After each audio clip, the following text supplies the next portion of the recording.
Hello friend, तो एक बार फिर स्वागत है आपके अपने चैनल ऑल ज्ञान के अंदर। और आज हम खास वीडियो लेके आए हैं कि कुछ माता पिता कुछ ऐसी गलतियां जो बच्चे के ऊपर बहुत ही गलत प्रभाव डालती है, जिसके चलते उनके अंदर जो है ना कई तरीके के चेंजेस आते हैं जो उनके लिए भी और आपके लिए भी काफ़ी अच्छे नहीं होते और उनके भविष्य ख़राब होने के काफ़ी ज़्यादा चांस रहते हैं। तो आइए इन्हीं गलतियों को हम समझते हैं और थोड़ा सा इसको आप थोड़ा लाइटली ना लीजिए।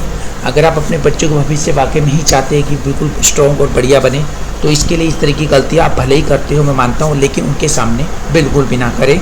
और ये चीज़ें आपको बिल्कुल ही सीक्रेट तरीके से हैंडल करनी चाहिए।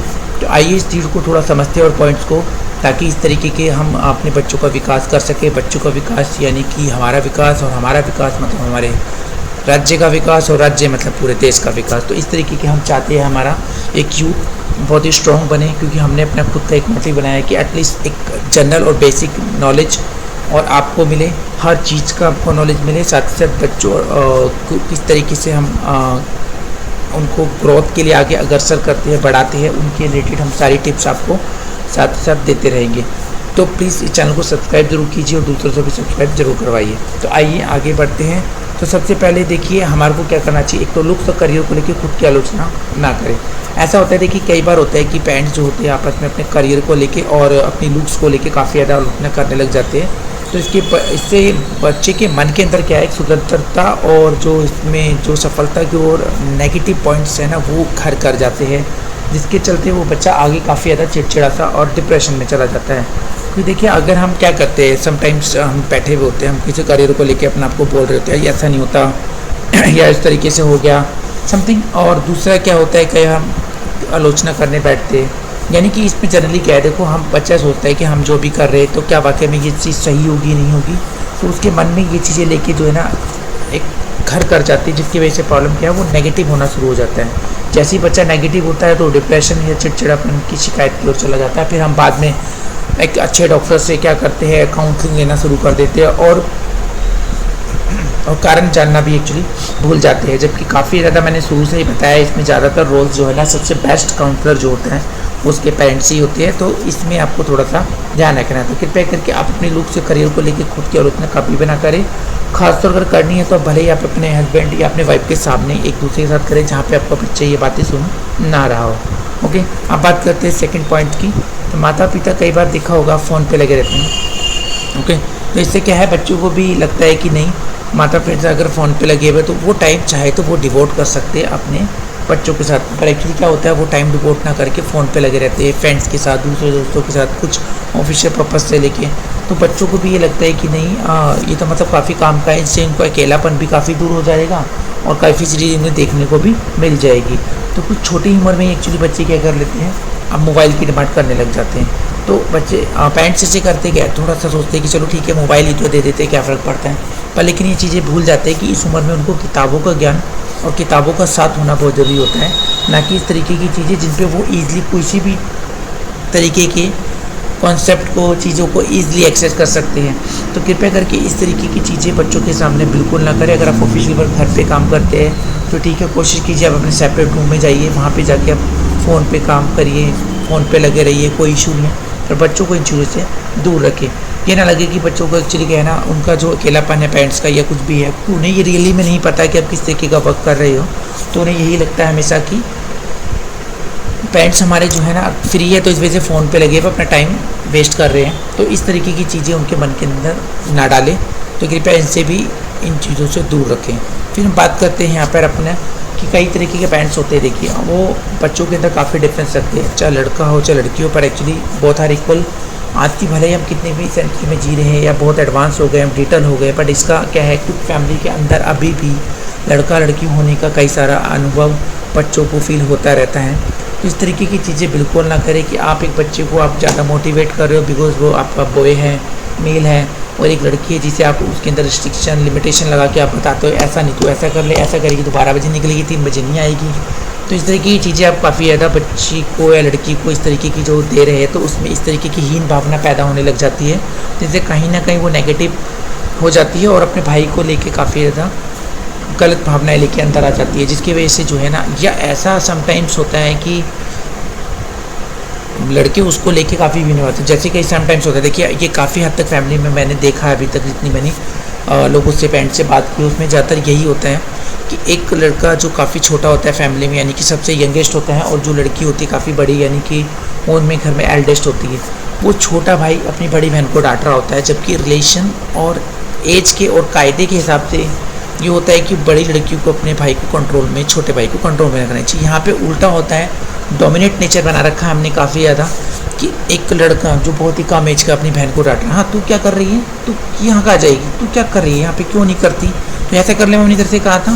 तो इस तरीके की जो वर्ड्स होते हैं ना, बहुत ज़्यादा कहीं ना कहीं इरिटेट करते हैं। तो समाज और सोसाइटी के हिसाब से देखो, अगर हम बात करें तो बड़े की कदर हमेशा करनी चाहिए। तो अगर आपके घर में पेरेंट्स भी हैं और मीन्स अगर आपके और दूसरे बहन भाई भी, अगर आप उनसे छोटे हैं तो आपको इज्जत देखिए, तो कम से कम एटलीस्ट बात करिए।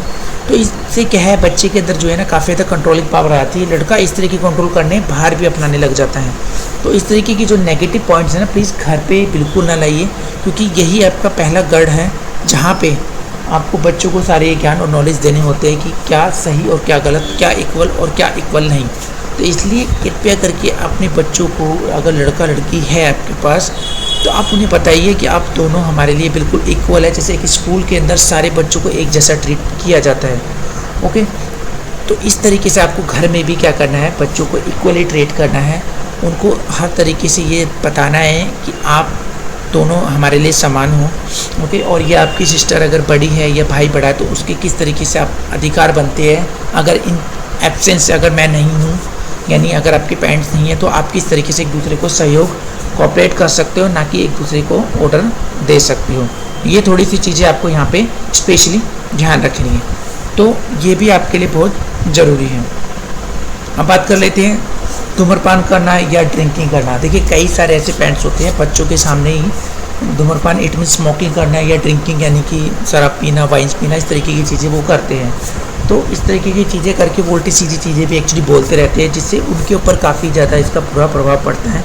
कहीं ना कहीं देखो, अगर बच्चे को ज़्यादातर कोशिश यही करते हैं, जो हमारे पेरेंट्स कर रहे थे वही हम भी करेंगे एक्चुअली, बिकॉज देखिए आप उनके लिए एक क्या हो, एक मिसाल हो। अगर आप अपना नेगेटिव इंप्रेशन छोड़ोगे तो बच्चे आपका नेगेटिव इंप्रेशन लेंगे, अगर आप पॉजिटिव इंप्रेशन छोड़ोगे तो आपका वो पॉजिटिव इंप्रेशन ही होगा। तो आपको ये चीज़ हमेशा ध्यान रखनी है कि बच्चों पे हमेशा अपना जो प्रभाव एटलीस्ट बनाना है वो आपका हमेशा पॉजिटिव ही होना चाहिए, ताकि बच्चे आपके पॉजिटिव रहे और वो ये जान सकें कि ये चीज़ें उनके लिए कितनी इम्पोर्टेंट है। तो जब भी आप इस तरीके की चीज़ें करते हो तो बच्चा कहीं ना कहीं अकेले में एक बार ट्राई ज़रूर करता है, और जन अगर वो थोड़ा और बड़ा होता है तो 17-18 साल की उम्र में दोस्तों के साथ अकेला रहता भी है, बिकॉज आप छोड़ भी देते हो, ठीक है, केयरिंग है, इट्स ओके, बट एक्चुअली क्या ऐसी गारंटी है या कि आपका बच्चा जो है अगर एक आध दिन के लिए बाहर है और वो 17-18 एज का है, तो वो धूम्रपान यानी कि आपकी स्मोकिंग ना करे या वो किसी तरीके की कोई शराब ना पिए, ऐसा मैं मान ही नहीं सकता। मैंने प्रैक्टिकली एग्जांपल यहाँ पे काफ़ी देखे हैं, ठीक है, पेरेंट्स में ऐसे केस में होता है कि यहाँ वो पी रहे होते हैं बिकॉज, और लेकिन वो सिंपली पी रहे होते हैं। कुछ पेरेंट्स मेरे पास इस तरीके की कंप्लेन लेके आते हैं, सर एक्चुअली मेरा बच्चा अभी से ड्रिंक कर रहा है और स्मोकिंग करते हुए भी हमने देखा है उसे। तो जनरली मेरे इस तरीके से क्वेश्चंस होते हैं, तो आप कैसे करते हो? तो मैं अपने बच्चे का सामने कर लेता हूँ, समटाइम मैं छुप के करता हूँ, पर मैंने कहा धुआं इस तरीके की चीज़ें होती है, उसे पता रहता है, ठीक है, हाँ भी फादर ने उसकी वो की है। देखो बच्चा इसलिए देख रहा होता है, भले ही आप उनके सामने किसी तरीके कोई नेगेटिव वर्ड्स नहीं बोलते हो, मैं मान लेता हूँ कि आप लड़ाई भी नहीं कर रहे हो, आप एक ड्रिंक या 2 ड्रिंक लिए, देन स्मोकिंग की, उट्स ओके, आपने बड़ा अच्छा बिहेवियर रखा, देन उसके बाद लेकिन क्या है कि बच्चों को ये दिख रहा होता है आपके कि कहीं ना कहीं मेरे पेरेंट्स को इसमें क्या मजा आ रहा है। एक्चुअली क्या है ना, उनकी एक क्वेश्चंस बहुत होते हैं, जो छोटे होते हैं ना बच्चे, उनके क्वेश्चंस होते हैं, क्वेश्चन मार्क, कि अच्छा अगर वो मेरे पेरेंट्स ऐसा कर रहे तो उनको क्यों मज़ा आ रहा है इसके अंदर, तो वो भी एक बार ट्राई करने की कोशिश करते हैं। अगर उन्हें लगता है कि इट्स ओके, तो वो भी ये चीज़ें करने या दोहराने लग जाते हैं इस तरीके से। तो देखिए ऐसा है, ये ना कोई एक सोशल इम्पैक्ट नहीं है या कोई सोशल इफेक्ट नहीं कि हाँ भाई बहुत बड़ी बात है कि हम ड्रिंक कर रहे हैं और ये सोसाइटी के लिए एक स्पेशली क्या है पॉइंट्स है, नो, डेफिनेटली नॉट। तो एक हर चीज़ की एक एज और समझ होती है, जो हो सकता है देखो भविष्य में बच्चा करे, मैं इस चीज़ के लिए मना नहीं करता, बट एक्चुअली बच्चा ना वो एक बड़ा होके प्रॉपर एक अपनी लाइफ में सक्सेसफुल होके ये चीज़ करता है, तो वो जिम्मेदारी उसकी होती है। लेकिन अभी जो जिम्मेदारी है छोटे में, वो सिर्फ आपकी ही जिम्मेदारी है।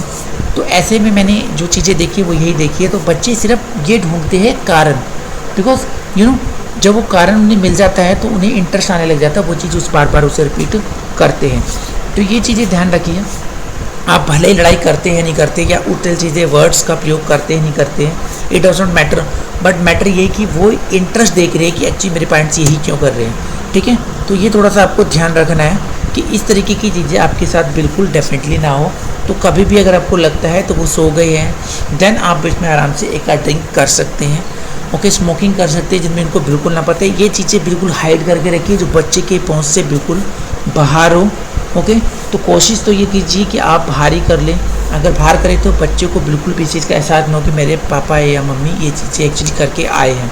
ओके, तो इन चीज़ों से कृपया उन्हें दूर रखिए, उन्हें रीज़न जानने की कोशिश अभी ना दीजिए, जब उनका वक्त आएगा तो वो रीज़न भी जान जाएंगे और उनका यूज़ भी जान जाएंगे। अभी यूज़ और रीज़न दोनों ही गलत है, इस तरह की गलत आदत लगना, उनकी लत लगना, फिर आप काउंसलिंग और डॉक्टर्स के चक्कर काटते रहेंगे, आपकी आधी जो ज़िंदगी है इन चीज़ों में निकल जाएगी। ओके, तो ग्रोथ जो चाहिए वो ग्रोथ आप ही दे सकते हो इन चीज़ों से बचा के। अब बात कर लेते हैं कि देखिए बच्चों की तुलना नहीं करनी चाहिए। देखो वैसे मैं मानता हूँ कि बच्चों की तुलना ज़रूर करनी चाहिए, पर एक्चुअली क्या है ना, देखो बच्चे को आपको तुलना के एग्जाम्पल जो है ना वो पड़ोस से नहीं उठा के देने चाहिए, दूसरे बच्चों से नहीं देने चाहिए। ओके, अब क्या होता है कि पेरेंट्स काफ़ी हद तक ये होते हैं, अच्छा देखो शर्मा जी की लड़की जो है ना 95% लेके आई है और अपनी को देखो 75% है। ठीक है, बजा ना यहाँ पे ना आप बच्चे को जो जज कर रहे हो ना वो रीज़न से जज नहीं कर रहे हो, वो आप जो उसका कंपैरिजन कर रहे हो ना वो बेमतलब का तो क्या एक्चुअली। देखिए अगर आपने कोई काम नहीं करा है ना तो आपने काम क्यों नहीं कर रहा है, that's the reason, you have to find the reason only. आपको सिर्फ क्या करना है, आपको सिर्फ रीज़न ढूंढना है, ओनली रीज़न। ओके, आप यहाँ पे क्या कर रहे हो, एक बच्चे को दूसरे बच्चे से कंपैरिजन कर रहे हो। देखो वो बच्चा 95% लेके आया, शर्मा जी की लड़की लड़का, चलो मान लेते हैं थोड़ी देर के लिए, okay it's okay, but actually वो लेके क्यों आया आपने कारण देखा है, बिकॉज उसने कितने घंटे स्टडी करी, किस सब्जेक्ट पे स्टडी करी, किस तरीके के उसने अपने आपको सिस्टम को यूज़ करा, उनके पेरेंट्स का इन्वॉल्वमेंट ये कितना ज़्यादा रहा वो आपने देखा नहीं। बस आपको उंगली उठानी है कि भाई आपका बच्चा ये नहीं कर रहा है और उसका बच्चा ये करता है, तो आपको लगता है नहीं कि आपने कारण जाने बिना ही अपना डिसीजन सुना दिया कि you are worst, you are बेकार। ये चीज़ें कहाँ से आप कर सकते हो ऐसा। आप अपने लिए मान लो आपका कोई काम नहीं होता है तो आपसे वो काम नहीं होता, अपने रीज़न बताते हो ना, सर एक्चुअली मेरे पास टाइम नहीं था, अपने बॉस को रीज़न बता रहे हो और बाकी सारे काम करते मैं कैसे कर लूँगी। Okay that's it fine. Okay, तो इसका मतलब ये है कि हम 4 बंदों को आपस में उठाते हैं, कहते हैं जी इन्होंने तो काम कर लिया, आपने क्यों नहीं करा, अरे उनके पास कुछ और काम नहीं होगा इस वजह से उन्होंने कर लिया, मेरे पास बहुत सारे काम थे। तो बच्चों के ना रीज़न ढूंढिए, रीज़न, एक्चुअल रीज़न ढूंढिए कि बच्चा एक्चुअली इतने मार्क्स लेके क्यों नहीं आ पाया, आप उसके नेक्स्ट परफॉर्मेंस के लिए आप क्या करने वाले हो वो इम्पोर्टेंट है। ओके, तो ये इम्पोर्टेंट नहीं है दूसरे बच्चों से तुलना कर रहे हो, तो दूसरे बच्चों की तुलना अपने लेवल पे करो, उसके कारण ढूंढो वो बच्चा इतना हाई स्कोर कैसे लेके आया, देन वही चीज़ें अपने बच्चों के साथ इंप्लीमेंट करो विदाउट उसके बताए कि भाई इस बच्चे की हमने स्टडी करी थी देन उसके बाद हमने करा। दुनिया में देखो केस स्टडी ही चलती है, सब जगह आप केस स्टडी करके ही रिजल्ट बनाते हो कि हमने इतनी बड़ी कंपनी करी है, क्यों करी, ये केस स्टडी था, हमने ये सक्सेस किया। अब क्या हुआ कि भाई आपकी कंपनी बड़ी हो गई, उसकी क्यों नहीं हुई, उसकी कंपनी बड़ी हो गई, आपकी क्यों नहीं हो रही है। ये रीज़न ढूंढने हैं, तो रीज़न आपको इम्प्लीमेंट करने हैं अपने बच्चे के साथ में। तो कृपया दूसरों से तुलना करना छोड़ दें, नहीं तो आपके बच्चे का सेल्फ कॉन्फिडेंस जो है ना बिल्कुल डाउन चला जाएगा, वो तुलना ही करता रह जाएगा। फिर एक दिन पता है क्या होगा, एक दिन पेपर आपका बच्चे का आएगा, सब बच्चे फेल हो जाएंगे, सारे बच्चे तो फेल हो गए, मैं भी फेल हो गया, क्या दिक्कत हो गई। फिर आप उसे पता करोगे बच्चों ने, मैं दूंगा तूने क्यों नहीं करी मेहनत, मतलब आप उससे इस चीज़ का आर्गूमेंट करने वाले हो, तुलना के केस में नहीं, सिर्फ उसी के लेवल पे। तू तो पढ़ रही थी 12 घंटे फिर भी क्यों नहीं आए नंबर, पेपर टफ था, 4 बच्चे लुढ़क गए। आपके बच्चे इस तरीके के एग्जाम्पल आपको ही देने लग जाएंगे, फिर आपके पास कोई जवाब नहीं होगा, सिर्फ आप उनको मारना शुरू करोगे। That's the reason. तो आप इससे थोड़ा सा ना बाहर निकल के आओ, तो तुलना एंड कंपैरिजन बिल्कुल छोड़ दो आप, reason and you have to find. Okay that's it.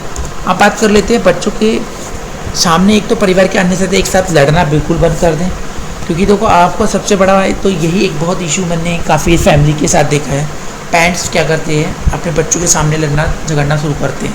छोटे बच्चे होते हैं बेचारे डर जाते हैं, ठीक है, और डर के कारण उनसे क्या होता है कि वो ना एकदम, जब कई बार आपको स्टडी करते हैं कि मम्मी ने इट मीन्स पापा को या तो लगाया, डांट लगाई, इट मीन्स या फादर ने आपके इनको मारा, तो उनको थोड़ा सा कई बार इंटरेस्ट आ जाता है, फिर मम्मी डर के मारे रोने लग जाती है, तो उनमें बच्चों में जो है ना एक किस तरीके का अग्रेसिव यानी बहुत ही वो ना गुस्से वाले हो जाते, शुरू होने लग जाते हैं एक्चुअली। वो सोचते हैं शायद इसमें भी कुछ मज़ा आता है, तो वो इंटरेस्ट ढूंढ रहे हैं, तो वो भी अपने स्कूल के अंदर किसी बच्चे को मारेंगे, पीटेंगे, ये करेंगे, इस तरीके की चीज़ें इंप्लीमेंट करेंगे। तो इससे क्या है ना, बच्चे में बहुत ही डिफरेंट और बहुत ही अग्रेसिव टाइप का आपका बच्चा होगा ना, फिर आपको स्कूल से कंप्लेंट आनी शुरू हो जाएगी एंड देन आप फिर रीज़न ढूंढते रह जाओगे, अच्छा तूने ऐसा क्यों करा, ये क्यों करा, आप ऐसा क्यों करते हो। आप बच्चे से इस तरीके की क्वेश्चन करने बैठ जाओगे, आप आपने फिर रीज़न ही ढूंढा, रीज़न आप ही of course definitely you are the reason for this, okay. तो आप यहाँ पर ये चीज़ भूल गए हो, तो बच्चा कहीं ना कहीं आपको नहीं 100% ही आपको नोटिस कर रहा होता है। बच्चा जाके स्टडी बाहर तो करेगा नहीं, ठीक है ना, उससे कोई चार्ट बना के देना नहीं कि हाँ जी मैंने प्रॉपर के पेरेंट्स का स्टडी करा है और अपने पेरेंट्स को स्टडी करा। बच्चा मैंने कहा हमेशा अपने घर में ही सीखता है। तो ये आपकी सोच है कि आप कारण ढूंढने बाहर पहुंच जाते हो, फिर एक काउंसलिंग देने शुरू कर दोगे, फिर डॉक्टर से मिलोगे, ठीक है ना। तो आप फिर अपना टाइम बर्बाद कर रहे हो और साथ ही साथ अपने बच्चे का भी। तो बच्चे का टाइम बर्बाद तो खैर नहीं हो रहा है, बच्चे का टाइम सिर्फ बर्बाद हो रहा है और साथ ही साथ उसका भविष्य खराब हो रहा है, इसका कारण सिर्फ आप ही हो। तो आप इस चीज़ों को बिल्कुल ना इम्प्लीमेंट करें घर में, ठीक है ना। अगर आपको कुछ भी एक दूसरे से कुछ बातें शेयर करनी है, बच्चा सो जाता है, कहीं सेपरेट रूम में जाइए, कहीं बाहर जाइए, अपनी थोड़ी बहुत जो भड़ास आपको लगता है निकालनी है, इट्स ओके, आप निकाल सकते हैं, शेयर कर सकते हो, पर बच्चे के सामने बिल्कुल भी नहीं। बच्चे को नेगेटिव नहीं करना है, आक्रामक नहीं करना है, उसे अग्रेसिव नहीं बनाना है, नहीं तो बच्चा आपका जिद्दी और लड़ाकू किस्म का हो जाएगा, क्योंकि आप उसे लड़ाकू बना रहे हो, ओके। आप थोड़ा सा बात कर लेते हैं नेक्स्ट पॉइंट की। छोटी छोटी बातों पे बच्चों पे प्लीज़ बिल्कुल भी हाथ ना उठाएं, क्योंकि आप लोगों की एक समस्या और है, बच्चों पे आप बेमतलब में हाथ उठाना शुरू कर देते हो। बच्चे ने जरा सा पाँव इधर रख दिया, तू तो बड़ा बेवकूफ़ है, गधा है, उल्लू है, बिल्कुल रास्कल है, कुछ नहीं है। बच्चों को एकदम ऐसा फायर हो जाते हो जैसे कि उसने पता नहीं ऐसा एक काम कर दिया कि किसी को उसने उड़ाई दिया, ठीक है ना। यानी कि जो है ना उसने ऐसा काम कर दिया जो माफ़ी के लायक ही नहीं है। आपका गुस्सा देखो कितना भयंकर होता है, आप उसे एब्यूजिंग वर्ड यूज़ करना लग जाते हो, ठीक है, उल्टी सीधी चीज़ें बोलने लग जाते हो, उनको तो एक की जगह 4 भी लगा देते हो। ये क्या मतलब है, बच्चे से गलती हुई है छोटी या बड़ी, बच्चा है, ये सीखने का पॉइंट्स है और घर में सीख रहे हैं, बाहर किसी की तरह गलत नहीं कर रहा है। आप उसे यहाँ सिखा दोगे तो बाहर ऑटोमेटिकली ऐसा होगा। अब ये क्या होगा, आपने मार दिया, इट्स ओके, आपने शांत तो देखो होना है। अब ऐसा तो नहीं कि बच्चों को उठाया और सीधा कहीं ना कहीं फेंक दोगे। आप सिंपल से कॉन्सेप्ट है, गलती आपसे हुई है, बच्चे से गलती हुई है, आपने मार दिया, आपसे ये गलती हुई है, बच्चे ने गलती कर दी, आपने उसकी वजह से उसको पीटा एंड बीट करा, दैट्स इट। आप क्या हुआ, बच्चों अब नेक्स्ट डे आप सेम हो गया आपके साथ में, सेम मतलब लाइक एज यूजल आपका रूटीन चल रहा है। आप क्या हुआ, बच्चे ने फिर अगेन कोई गलती करी, आपने फिर मार दी। अब बच्चे ने का हैबिट्स हो गई, उसे पता है कि भी क्या होगा, आपने कोई कारण किया, कुछ बताया नहीं, उसे सीधा उठा के 2-3 चपाटे लगा दिए एंड देन स्लैप लगा दिए और हो गया आपका काम, ठीक है ना। कुछ तो पेरेंट्स मैंने आपसे देखे इतने एडिकेट, इतने हाई स्किल्ड के और एजुकेटेड बंदे होते हैं, फिर उसके बाद जब वो बैठते हैं ना, वो माय गॉड, बच्चे को तो ऐसे धो रखा होता है जैसे कि कोई कपड़ा। मैं तो देख के थोड़ा सा कई बार हैरान हो जाता हूँ कि ये इस तरीके से कैसे कर सकते हैं, ठीक है ना। तो पेरेंट्स को ना, इंसान है, बच्चे जो है ना इंसान होते हैं और वो अभी सीख रहे हैं। सीखने वाले स्टेज में ना किसी को मारा नहीं जाता है, समझाया जाता है हर चीज़ के। मैं आपको एक और लेवल दूंगा कि किस बच्चों को कब कितना, अगर आप हल्का फुल्का अगर आपको एक आध स्लैप लगाना है प्यार से, किस लेवल पे आप उसे लगा सकते हो, किस एज पे लगाना चाहिए और किस एज पे नहीं लगाना चाहिए, वो मैं आपको ज़रूर बताऊंगा। तो इसके लिए भी मैं आपको एक वीडियो दूंगा जिसमें आपको बताऊंगा किस लेवल पे, किस किस एज में बच्चों को आपको कहाँ पे किस लेवल पे क्या उसके साथ ट्रीट करना चाहिए, जिसमें आपका बच्चा एक बिल्कुल परफेक्ट बच्चा बन पाएगा, ओके। तो अभी तो हम इसकी बात कर रहे थे, प्लीज़ छोटी छोटी बातों पे ना करें गुस्सा, उन्हें समझाने की कोशिश करें। इस तरीके की आदतें क्या होगा, बाहर भी इम्प्लीमेंट करने लगेगा, गलती होगी, हो सकता है कोई उसे डांट दे, टीचर भी डांट दे, लेकिन उसे पता है फिर सेम प्रोसीजर या रूटीन फॉलो होने वाला है। आज पिटाई खा लेंगे, कल भी खा लेंगे, आज बच्चे ने काम नहीं करा है, चौरा थप्पड़ खा लिया, फिर अगेन क्या होगा, बच्चा एक थप्पड़ और खा लेगा, अगेन क्या होगा, एक बच्चा फिर एक टाइम वो फेल हो जाएगा, कोई बात नहीं, बैठे हुए अगली बार थोड़ी सी हल्की फुल्की मेहनत करके एवरेज मार्क्स लेके आएगा, फिर वही। तो बच्चे का जो एक लेवल है ना, जो अच्छा होना चाहिए, वो लेवल आपने डाउन कराएं, ओके। तो ये छोटी छोटी बातों पे बच्चों पे हाथ ना उठाएं, आप उन्हें समझाएं बेटा साइड में होकर चलना चाहिए था, देखना चाहिए था आपको नीचे क्या चीज़ रखी है, ओके। तो उन चीज़ को आप उन्हें क्लियर करो, ठीक है, नेक्स्ट टाइम ऐसा नहीं होना चाहिए बेटा, ठीक है, ध्यान रखना इस चीज़ का। तो ये चीज़ें होती है, तो बच्चे ने हो सकता है जानबूझ के ना किया हो, वो गलती से हुआ, क्योंकि देखो बच्चे जब चल रहे होते हैं ना, बच्चे ही होते हैं वो पटांग तरीके से ही चलते हैं, ठीक है। वो घर ही एक ऐसा है, उनका घर ओनली प्लेसेस दुनिया के अंदर जो उनका हेवन होता है, यानी स्वर्ग होता है, आप उसे नरक की तरह ट्रीट ना करवाओ। पता लगा घर में जाने से पहले भी 10 बार सोच रहा है यार जाऊँ ना जाऊँ, आज तो वही होने वाला है, शाम को भी वही होगा। बच्चे के लिए ना कुछ कुछ एक्साइटमेंट बीच बीच में आपको देते रहना चाहिए। ओके, तो ये आपको हमेशा ध्यान रखना है। आई होप ये वीडियो आपको अच्छी लगी होगी। इन पॉइंट्स को आप हमेशा ज़िंदगी में अपनाएंगे और दूसरों को भी समझाएंगे, और ये वीडियो शेयर ज़रूर कीजिए ताकि आप दूसरों के बच्चे की ग्रोथ और अपने बच्चों की ग्रोथ भी करें। Okay, thank you very much. फिर मिलेंगे एक नई वीडियो के साथ में। Have a nice day.